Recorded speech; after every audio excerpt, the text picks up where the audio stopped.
प्रायोजित वामन हरी पेठे ज्वेलर्स आता R city mall Ghatkopar येथे. तरी सावित्रीबाई आपल्या ध्येयाची तळमळ नव्हत्या, एकच नव्हत्या. सावित्रीबाई डगमगल्या नाहीत, घाबरल्या नाहीत. त्यांनी त्यांचं हे कार्य तसंच पुढे चालू ठेवलं आणि त्या कार्य करतच राहिल्या आणि आपल्या पतीच्या म्हणजे ज्योतिरावांच्या खंबीर साथीने हे कार्य करत राहिल्या आणि अवघ्या फक्त 4 वर्षात त्यांनी 18 शाळा काढल्या आणि या टिकणाऱ्या यशासाठीच त्यांना 1852 मध्ये ब्रिटिश सरकारने मेजर कॅन्डी यांच्याकडून त्यांना सन्मानित करण्यात आले.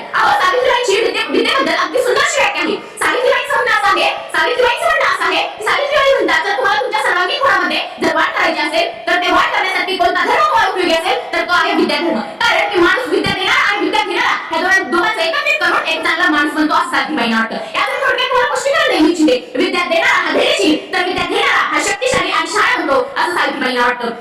म्हणूनच आज अंतराळवीर म्हणा, पायलट म्हणा, डॉक्टर म्हणा, इंजिनियर म्हणा, अगदी मुख्यमंत्री पदापर्यंत सुद्धा माझी स्त्री पोहोचलेली आहे. पुरुषाच्या खांद्याला लावून प्रत्येक स्त्री काम करत आहे आणि माझी स्त्री पुरुषाच्या बरोबरीने चालत आहे. एवढं सगळं बोलत असताना माझ्या मनामध्ये दुःख निर्माण होतं. विचारा का माझ्या दुःखाचे कारण असं आहे, अरे जरी माझी स्त्री पुरुषाच्या खांद्याला लावून काम करत असेल तरी या माझ्या जगात स्त्री गुणांचा विषय निर्माण होतो याचा प्रत्येकाने विचार करायला पाहिजे. सावित्रीबाईंना मी म्हणू इच्छिते, सावित्रीबाई तुम्ही एक शिकली तर 60,000 पिढ्या. सावित्रीबाई तुम्ही म्हणता एक शिकली तर 60,000 पिढ्या असं म्हणा. तुम्ही तुमच्या लेकी शिकवल्या.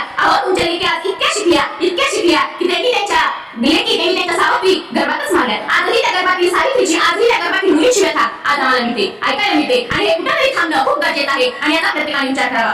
इथून पुढे तुम्ही म्हणाल काय? पुढे जाऊन जरी मुलगी जन्माला जरी आली तरी तिच्या मध्ये आणि मुलामध्ये भेदभाव केला जातो. याचं एक सुंदर उदाहरण आपल्या घरचंच घ्यावं. आपल्याला साधा बल्ब जरी लावायचा म्हणला तरी घरचे म्हणतात, अगं तुला नाही सांगणार, तू नको लावूस, जेव्हा दादा येईल ना तेव्हा तू बल्ब लावेल.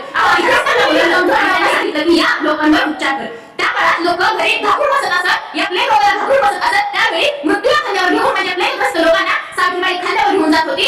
जी मृत्यूलाही घाबरली नाही तिचं नाव सावित्री. आजी मृत्यूलाही घाबरली नाही तिचं नाव सावित्री. शेवटी प्लेग हा संसर्गजन्य रोग असल्याने 10 मार्च 1897 रोजी क्रांतिज्योती सावित्रीबाई फुले यांची प्राणज्योत मावळली. एवढं बोलून मला असं वाटतं की सावित्रीबाई आणि क्रांतिज्योती ज्योतिबा फुले आणि सावित्रीबाई आणि ज्योतिबा फुले यांच्या कार्याला माझे कोटी कोटी प्रणाम. जाता जाता एवढंच म्हणेन, शब्दांनाही कोड पडावं अशी काही माणसं असतात. शब्दांनाही कोड पडावं अशी काही माणसं असतात. आपलं भाग्य असतं जेव्हा ती माणसं आपली असतात. आपलं भाग्य असतं जेव्हा ती माणसं आपली असतात. एवढं बोलून मी माझ्या विचारवंतनाला इथेच पूर्ण